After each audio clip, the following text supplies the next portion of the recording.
दोस्तों आप जानते ही होंगे कि अगर आज की डेट में किसी भी व्यक्ति को टीचर बनना है तो उसके लिए डीएड और बीएड या फिर डीएलएड और बीएड दोनों कितने जरूरी डिप्लोमा हैं।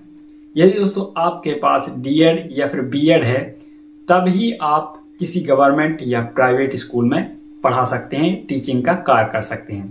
दोस्तों यदि आप गवर्नमेंट टीचिंग या फिर प्राइवेट टीचिंग करना चाहते हैं और दोस्तों आपने अभी तक डीएड या डीएलएड या फिर बीएड नहीं किया हुआ है तो आज की यह वीडियो आपके लिए है।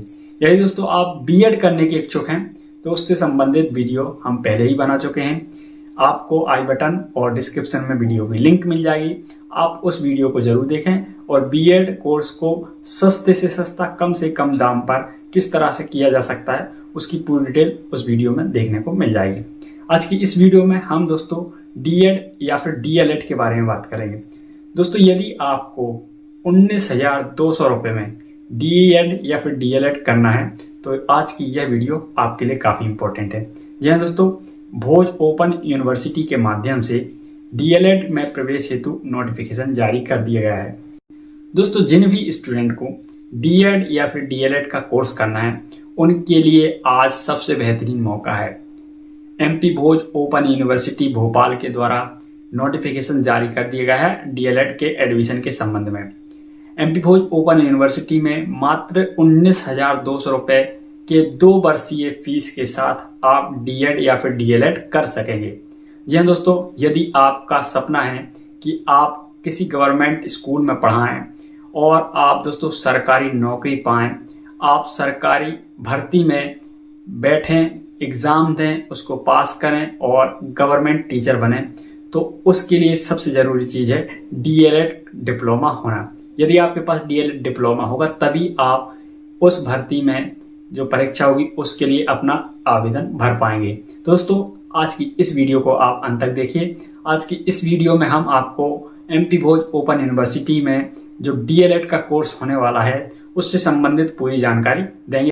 साथ ही दोस्तों आज की इस वीडियो में हम आपको यह भी बताएंगे कि डीएलएड का फॉर्म एमपी ऑनलाइन के पोर्टल से किस प्रकार भर सकेंगे, डीएलएड के फॉर्म की लास्ट डेट क्या है, डीएलएड के एप्लीकेशन फॉर्म में कितनी फीस लगने वाली है और दोस्तों डीएलएड के पाठ्यक्रम की शुल्क कितनी है जो कि मैं बता चुका हूँ 19,200 रुपये है।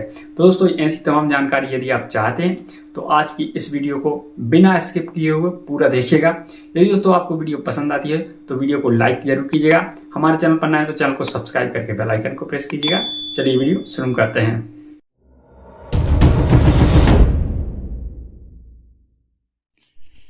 दोस्तों एमपी ऑनलाइन के पोर्टल के माध्यम से एमपी भोज ओपन यूनिवर्सिटी के डीएलएड कोर्स के लिए एंट्रेंस एग्ज़ाम का फॉर्म भरने के लिए हमको किसी ब्राउज़र में एमपी भोज एमपी ऑनलाइन टाइप करके सर्च करना होगा।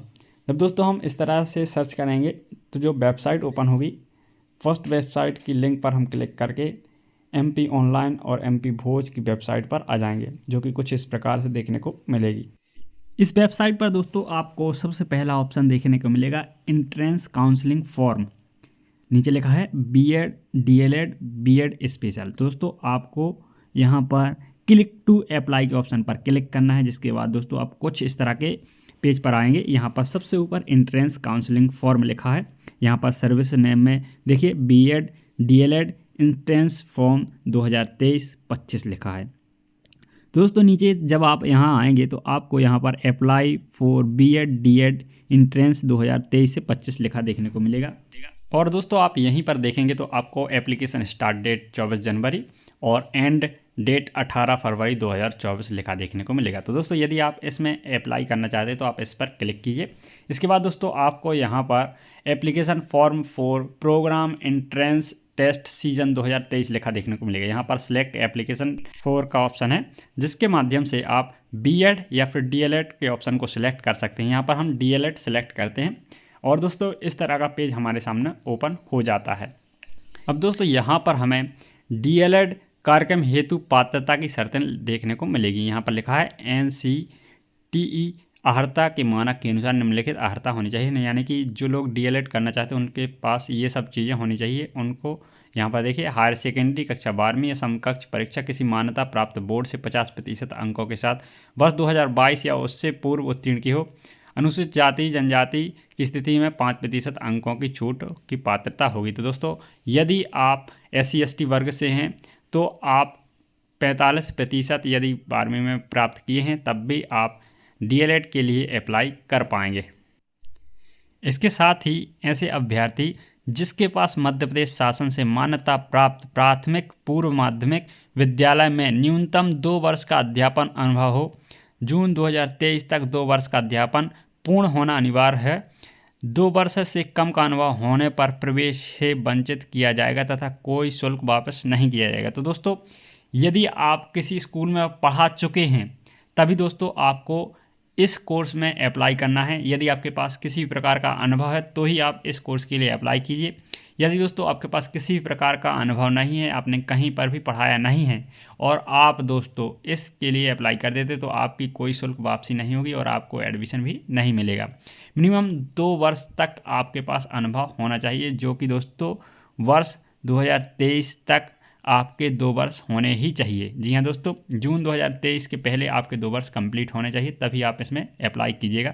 इसके बाद दोस्तों लिखा है, साथ ही वर्तमान में अभ्यर्थी किसी भी मान्यता प्राप्त प्राथमिक पूर्व माध्यमिक माध्यमिक विद्यालय में पूर्णकालिक या नियमित शिक्षक के रूप में कार्यरत हो। तो दोस्तों इस तरह की ये शर्तें हैं, जो कि तीसरी शर्त है। इसके अलावा दोस्तों लिखा है, अतिथि शिक्षक का अनुभव प्रमाण पत्र प्रवेश पात्रता के अंतर्गत मान्य नहीं होगा। दोस्तों, यदि आप किसी गवर्नमेंट स्कूल में अतिथि शिक्षक के रूप में कार्य कर रहे थे या कर रहे हैं, या आपने 2 साल या 3 साल का अतिथि शिक्षक में अनुभव प्राप्त किया है, तो वह अनुभव आपका यहाँ पर कार्य नहीं करेगा, इसलिए आप यहाँ पर अप्लाई मत कीजिएगा।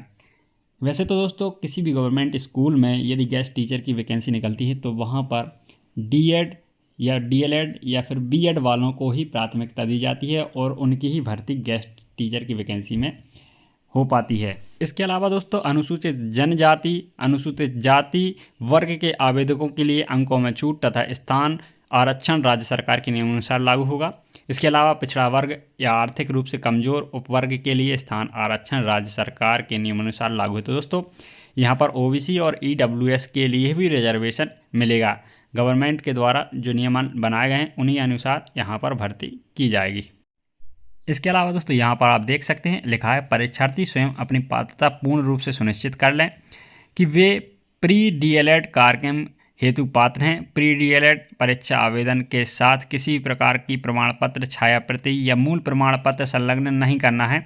सभी प्रमाण पत्र प्रवेश परीक्षा में चयनित होने पर सत्यापन प्रक्रिया के दौरान उपलब्ध कराने होंगे। यदि प्रमाण पत्र गलत पाया जाता है तो उसे प्रवेश से वंचित कर दिया जाएगा। तो दोस्तों कुछ इस तरह से आपको यहाँ पर अभी कोई डॉक्यूमेंट नहीं लगने वाला है, इसलिए दोस्तों आप सुनिश्चित कर लें कि आप पात्र हैं इसके लिए आवेदन करने के लिए कि नहीं। यदि दोस्तों आप पात्र होते हैं तभी आप आवेदन करें, अन्यथा आपका जब एंट्रेंस एग्ज़ाम हो जाएगा, आप यदि उसमें पास हो जाते हैं और आपके पास दस्तावेज नहीं होते हैं तो आपको प्रवेश से वंचित रखा जाएगा, आपको प्रवेश नहीं दिया जाएगा। सभी निर्देशों को पढ़ने के बाद जब आप दोस्तों नीचे की तरफ आएंगे तो यहाँ पर आप देख सकेंगे, लिखा है, क्या आप चुने गए कोर्स के लिए पात्रता रखते हैं। तो दोस्तों आपने सभी इंस्ट्रक्शन को ध्यान से पढ़ लिया है और यदि आप पात्रता रखते हैं तो आप यहाँ पर टिक करें और सबमिट के ऑप्शन पर क्लिक कर दीजिए। सबमिट के ऑप्शन पर क्लिक करेंगे तो इस तरह का पॉपअप आएगा, यहाँ पर लिखा है आर यू श्योर, तो आपको ओके कर देना है। ओके करने के बाद दोस्तों आपके सामने एप्लीकेशन फॉर्म फॉर डीएलएड का ओपन हो जाएगा। यहाँ पर आप इस तरह के पेज पर लिखा देखने को मिलेगा, सबसे ऊपर आपको DElEd programme entrance test season 2023। तो दोस्तों कुछ इस तरह का फॉर्म है जिसको कि आपको फिल करना है। इस फॉर्म को फिल कैसे करना है आइए जानते हैं। तो दोस्तों सबसे पहले ऊपर लिखा है कॉलेज कोर्स डिटेल, इसके नीचे दोस्तों आप देखेंगे तो आपको प्रोग्राम डिटेल देखने को मिलेगी जो कि सिलेक्टेड रहेगी डीएलएड, और सीजन यहाँ पर सिलेक्टेड रहेगा 2023 से 25 तक। इसके नीचे दोस्तों आप देखेंगे प्रेफर्ड एंट्रेंस एग्ज़ाम सिटी। तो दोस्तों यहाँ पर आपको एग्ज़ाम सिटी सिलेक्ट करनी है जहाँ पर आप जा कर के एग्ज़ाम दे सकते हैं, जिनमें कि भोपाल, इंदौर, जबलपुर, सतना ऑप्शन अवेलेबल हैं। इनमें से ही किसी एक शहर आपको जाना होगा एग्ज़ाम देने के लिए। इसके बाद दोस्तों आप यहाँ पर नीचे आएंगे तो आपको मीडियम लिखा देखने को मिलेगा, यहाँ पर आप अपना मीडियम सेलेक्ट करेंगे। आप किस माध्यम से एग्ज़ाम देना चाहते हैं, हिंदी या इंग्लिश। तो दोस्तों यहाँ पर 2 ही मीडियम अवेलेबल हैं, इनमें से ही आप किसी एक ऑप्शन को सिलेक्ट कीजिए। इसके नीचे आप आएंगे तो पर्सनल डिटेल आपको लिखनी होगी, यहाँ पर आपका फर्स्ट नेम लास्ट नेम यानी आपकी जाति आपको यहाँ पर लिखनी है। इसके बाद यहाँ पर आपको फादर नेम लिखना है और आपका माताजी का नाम लिखना है। डेट ऑफ बर्थ लिखना है। डेट ऑफ बर्थ आपको कुछ इस तरह से लिखना है, आपको इस तरह से आपकी डेट ऑफ बर्थ लिख लेनी है, या फिर आप कैलेंडर से भी सिलेक्ट कर सकते हैं। इसके बाद आपको जेंडर सेलेक्ट करना है, मेल फीमेल ट्रांसजेंडर जो भी हैं आप लिख सकते हैं। कैटेगरी में दोस्तों आपको UR यानी कि unreserved, EWS, OBS, SC ST देखने को मिलेगी, तो आप अपनी कैटेगरी यहाँ पर सिलेक्ट कर सकते हैं। स्पेशल कैटेगरी में दोस्तों आपको 4 ऑप्शन दिए गए हैं, freedom fighter, defence person, physical handicapped और वीडो। तो दोस्तों यदि आप इनमें से किसी एक कैटेगरी के तो आप सिलेक्ट कर सकते हैं, वरना आप नन के ऑप्शन पर क्लिक कीजिएगा। इसके बाद दोस्तों आपको यहाँ पर आपकी फैमिली की वार्षिक आय लिखनी है, जितना आप साल में कमाते हैं आपकी फैमिली से इनकम होती है वो सब आपको यहाँ पर इंटर करनी है। इसके बाद यहाँ पर रिलीजन का ऑप्शन है, जो कि आपको दोस्तों धर्म सेलेक्ट करना है, आप हिंदू हैं, मुस्लिम हैं, सिख हैं, जो भी हैं आप यहाँ पर सिलेक्ट कर सकते हैं। इसके बाद दोस्तों आपको मैरिटल स्टेटस का ऑप्शन देखने को मिलेगा। आप मैरिटल स्टेटस में मैरिड हैं तो मैरिड सेलेक्ट कीजिएगा, अनमैरिड हैं तो अनमैरिड सेलेक्ट कीजिएगा। यहाँ पर दोस्तों यदि आप मैरिड सेलेक्ट करते हैं तो आपको यहाँ पर हस्बैंड का नाम लिखने का भी ऑप्शन देखने को मिलेगा। यदि दोस्तों आप फीमेल हैं तभी आप लिख सकते हैं, वरना यह ऑप्शन बंद रहेगा, आप इस ऑप्शन का उपयोग नहीं कर सकते हैं। यदि दोस्तों आप जेंडर को फीमेल सेलेक्ट करते हैं तो दोस्तों आप देख पाएंगे, यहाँ पर हम आपको फ़ीमेल सेलेक्ट करके दिखाते हैं। यहाँ पर हमने फ़ीमेल सेलेक्ट किया ऑप्शन, और इसके बाद ये पेज रिफ्रेश हो गया, और दोस्तों अब हमें हस्बैंड का नाम भी लिखने का ऑप्शन ओपन देखने को मिल जाएगा। तो दोस्तों यहाँ पर हम अब किसी फीमेल के हस्बैंड का नाम सेलेक्ट कर सकते हैं। मैरिटल स्टेटस सेलेक्ट करना है, यहाँ पर हम मैरिड करेंगे तभी वह ऑप्शन ओपन होगा, नहीं तो फीमेल में ओपन नहीं होगा। यहाँ पर दोस्तों हमने मैरिटल स्टेटस मैरिड सेलेक्ट किया, पेज रिफ्रेश हुआ, और अब देख सकते हैं हस्बैंड का नाम का जो कॉलम है वहाँ पर नाम लिखने का ऑप्शन ओपन हो गया है। अब यहाँ पर हम किसी महिला के हस्बैंड का नाम लिख सकते हैं। और दोस्तों यहाँ पर आपको यह ऑप्शन भी आ गया है, which you want to display on marksheet. आप किसका नाम अपनी मार्कशीट पर देखना चाहते हैं, पति का या फिर पिता का। तो दोस्तों यहाँ पर दोनों ऑप्शन देखने को मिलेगा, आप जिस ऑप्शन को सिलेक्ट करेंगे आपकी मार्कशीट में उन्हीं का नाम प्रिंट होकर के आएगा। इसके बाद दोस्तों आपको यहाँ पर बताना है MP डोमिसाइल, यानी कि दोस्तों आप मध्य प्रदेश के निवासी हैं तो यहाँ पर आप हैं तो यस कीजिएगा, यदि आप मध्य प्रदेश से नहीं हैं किसी और प्रदेश से हैं तो आप नो कीजिएगा। यहाँ पर नेशनलिटी है, नेशनलिटी में दोस्तों आपको राष्ट्रीयता बतानी है, आप भारतीय हैं तो इंडियन सेलेक्ट कीजिएगा, और यदि आप किसी विदेश से हैं तो विदेशी सेलेक्ट या अदर सेलेक्ट कर सकते हैं। इसके बाद आपको एरिया सेलेक्ट करना है, रूरल या अर्बन। तो दोस्तों यदि आप ग्रामीण क्षेत्र से तो आप रूरल से सेलेक्ट कीजिए, और शहरी क्षेत्र से तो आप अर्बन सेलेक्ट कीजिए। इसके बाद एम्प्लॉयमेंट या अनएम्प्लॉयमेंट का ऑप्शन है, यहाँ पर यदि आप जॉब कर रहे हैं तो एम्प्लॉयड सेलेक्ट कीजिए, और या आप जॉब नहीं कर रहे हैं तो अनएम्प्लॉयड सेलेक्ट कीजिएगा। इस तरह से दोस्तों आपके सामने ये ऑप्शन है, आप इसको सेलेक्ट कीजिएगा। इसके बाद आपको एम्प्लॉयमेंट टाइप बताना है। एम्प्लॉयमेंट टाइप में दोस्तों आपको 3 ऑप्शन देखने को मिलेगा, प्राइवेट, गवर्नमेंट और अदर। तो दोस्तों जिस भी कैटेगरी के एम्प्लॉय आप हों आप यहाँ पर सेलेक्ट कर सकते हैं। इसके बाद दोस्तों आपको आपका एड्रेस बताना है। जी हाँ दोस्तों, आपका स्थायी पता और आपका कॉरेस्पॉन्डेंस एड्रेस यहाँ पर बताना है। तो दोस्तों यहाँ पर आप इस तरह से अपना एड्रेस लिखेंगे, जो भी आप एड्रेस यहाँ पर लिखेंगे। यदि दोस्तों आपके दोनों ही पते समान होते हैं तो दोस्तों आपको सेम एज कॉरेस्पॉन्डेंस एड्रेस के ऑप्शन पर क्लिक कर देना है। जैसे ही आप यहाँ पर क्लिक करेंगे आपके पते एक जैसे हो जाएंगे, दोनों पता आपको भरने की ज़रूरत नहीं है। एक बार में ही दोस्तों आपके एड्रेस सेम टू सेम हो जाएंगे। देखिए इस तरह से आप एक जगह भरेंगे और दोनों जगह हो जाएंगे। यदि दोस्तों दोनों पते सेम हैं तो आप इस ऑप्शन का यूज़ कीजिएगा। उसके बाद दोस्तों आपको अदर डिटेल फिल करनी है। अदर डिटेल में दोस्तों आप देख सकते हैं आपकी ईमेल आईडी आपसे मांगी गई है। यहाँ पर दोस्तों आपको आपकी ईमेल आईडी फिल करनी है। ईमेल आईडी फिल करने के बाद दोस्तों आपको यहाँ पर आपका मोबाइल नंबर लिखना है। यहाँ पर आप इस तरह का नंबर लिखिए जो कि आप व्हाट्सएप में इस्तेमाल करते हो। जी हाँ दोस्तों, जो आपका व्हाट्सएप नंबर हो उस नंबर को आप यहाँ पर लिखिएगा। इसके बाद दोस्तों आप मोबाइल नंबर एक और लिख सकते हैं जो कि ऑप्शनल है, यदि आप चाहें तो लिख सकते हैं। अदर डिटेल फिल कर लेने के बाद दोस्तों आपको यहाँ पर एजुकेशनल और क्वालिफिकेशन डिटेल को फिल करना होगा। यहाँ पर दोस्तों आपको आपकी 10th की, 12th की या फिर कॉलेज की सभी मार्कशीट की जानकारी यहाँ पर देनी है। तो सबसे पहले यहाँ पर 10th क्लास की जानकारी फिल करते हैं। यदि दोस्तों आपने पहले 9th है, आपका पुराना हायर सेकेंडरी तो आपने 9th की जानकारी यहाँ पर फिल कर सकते हैं। तो यहाँ पर आपको इंस्टीट्यूट या यूनिवर्सिटी का नाम लिखना है। तो चाहे तो आप अपने स्कूल का नाम या फिर आप अपने बोर्ड का नाम लिख सकते हैं, जो कि MP बोर्ड, आराम से, कोई दिक्कत नहीं है, किसी का भी नाम लिख दीजिए। फिर आपको यहाँ पर ईयर ऑफ पासिंग लिखना है। तो कौन से साल में आपने 10th क्लास को पास किया है, कौन से वर्ष में आपने 10th क्लास पास की है, उस ईयर को आप यहाँ पर सिलेक्ट कीजिए। जब आप ईयर ऑफ पासिंग सिलेक्ट कर लेते हैं, आपको ऑब्टेन मार्क बताना है, यानी कि आपकी मार्कशीट में आपको कितने नंबर प्राप्त हुए हैं। जी हाँ दोस्तों, यहाँ पर आप ऑब्टेन मार्क में वह नंबर भरेंगे जो कि आपको रिज़ल्ट में मिले हैं। तो यहाँ पर हम अपनी मार्कशीट के हिसाब से भरेंगे। और दोस्तों तो इसके बाद हम यहाँ पर टोटल मार्क्स भरेंगे। जी हाँ दोस्तों, कितने नंबर का टोटल एग्ज़ाम आपका हुआ था वो नंबर आपकी मार्कशीट में दिख रहे होंगे, आप वही नंबर यहाँ पर फिल कीजिए। तो यहाँ पर ऑटोमेटिक आपकी परसेंटेज कैलकुलेट होकर के शो होने लगेगी। तो दोस्तों इस तरह से आपकी 10th क्लास की क्वालिफ़िकेशन एजुकेशनल डिटेल फिल हो जाएगी। और फिर आपको दोस्तों यहाँ पर डिवीज़न सेलेक्ट करना होगा। तो दोस्तों यहाँ पर यदि आपकी परसेंटेज 60 के प्लस है तो आप फर्स्ट डिवीज़न लिख सकते हैं, यदि 60 से कम है तो आप सेकेंड डिवीज़न लिखेंगे। इस तरह से दोस्तों आप 10th की डिटेल फिल कर लेंगे। उसके बाद आपको 12th लिखना है, या फिर अगर पुरानी हायर सेकेंडरी तो आप 11th की डिटेल आपको यहाँ पर फिल करनी है। आपको फिर से यहाँ पर स्टूडेंट या यूनिवर्सिटी का नाम लिखना होगा। तो दोस्तों यहाँ पर आप अपने स्कूल या फिर बोर्ड का नाम लिख सकते हैं। फिर आपको दोस्तों ईयर ऑफ पासिंग, किस साल में आपने, किस वर्ष में आपने 12वीं क्लास को पास किया है, उस ईयर को आप यहाँ पर सेलेक्ट कीजिए। यहाँ पर आपको ऑब्टेन मार्क फिर से लिखने होंगे, यानी कि कितने नंबर आपको प्राप्त हुए थे एग्ज़ाम में। और फिर दोस्तों उसके बाद आपको एक बार फिर से टोटल मार्क्स लिखने होंगे। टोटल मार्क्स जो आपने एग्ज़ाम दिया था उनमें सभी पेपरों का जो टोटल मार्क्स होता है वो सब टोटल होता है। इस तरह से आप जब टोटल मार्क भी यहाँ पर लिख लेंगे तो दोस्तों आपकी फिर से परसेंटेज कैलकुलेट होकर के आ जाएगी।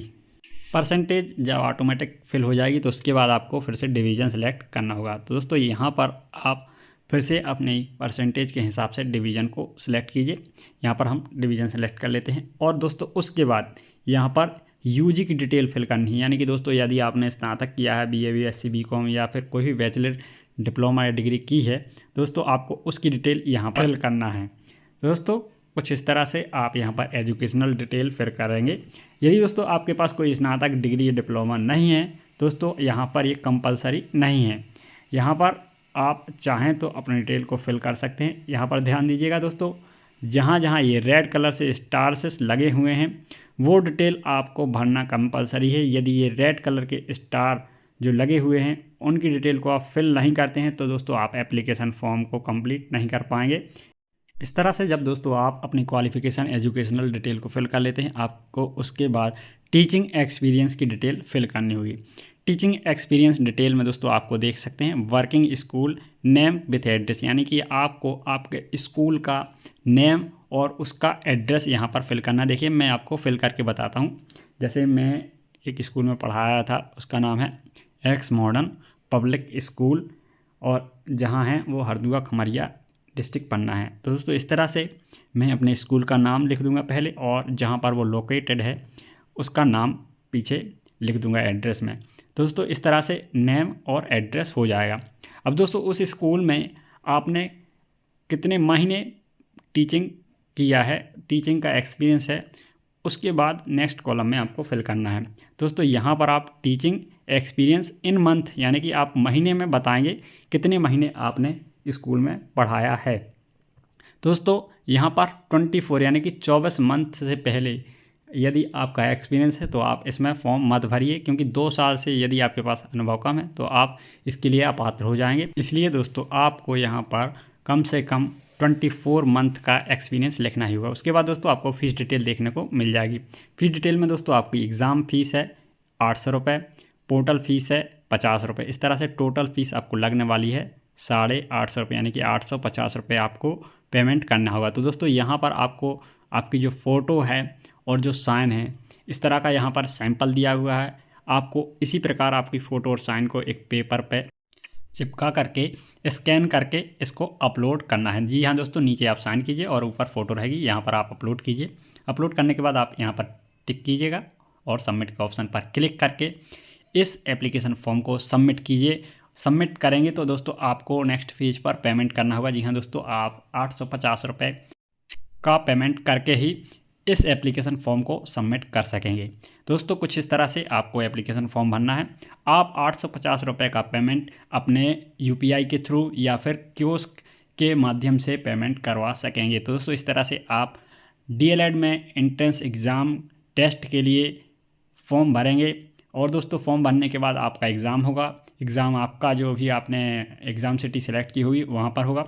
एग्ज़ाम देने के बाद जब आपको दोस्तों मेरिट में लिया जाएगा उसके बाद आपके डॉक्यूमेंट का वेरिफिकेशन होगा और डॉक्यूमेंट वेरिफिकेशन के बाद ही आपको सीट मिलेगी और उस सीट पर आपका प्रवेश कर दिया जाएगा। तो दोस्तों कुछ इस तरह से आप डीएलएड में प्रवेश पा सकेंगे। और दोस्तों जब आप इस तरह से प्रवेश लेंगे डीएलएड में तो सिर्फ़ और सिर्फ आपको 19,200 रुपये फ़ीस लगेगी 2 वर्ष के लिए। और दोस्तों ये आप किसी को भी नगद कैश नहीं देंगे, सीधा और सीधा इसका ही पेमेंट आप एमपी ऑनलाइन के थ्रू ही करेंगे। तो दोस्तों कुछ इस तरह से आप डीएलएड में प्रवेश कीजिए। और दोस्तों सबसे कम दाम पर सबसे कम फीस के साथ डीएलएड कंप्लीट कीजिए। यदि दोस्तों आपको यह वीडियो पसंद आई हो, हमारी जानकारी इन्फॉर्मेटिव लगी हो तो दोस्तों आप हमारी वीडियो को लाइक कीजिएगा, चैनल पर नए हैं तो चैनल को सब्सक्राइब जरूर कीजिएगा, साथ में बेल आइकन को प्रेस कीजिए। मिलेंगे अपनी नेक्स्ट वीडियो में किसी नए टॉपिक के साथ, तब तक के लिए जय हिंद, वंदे मातरम।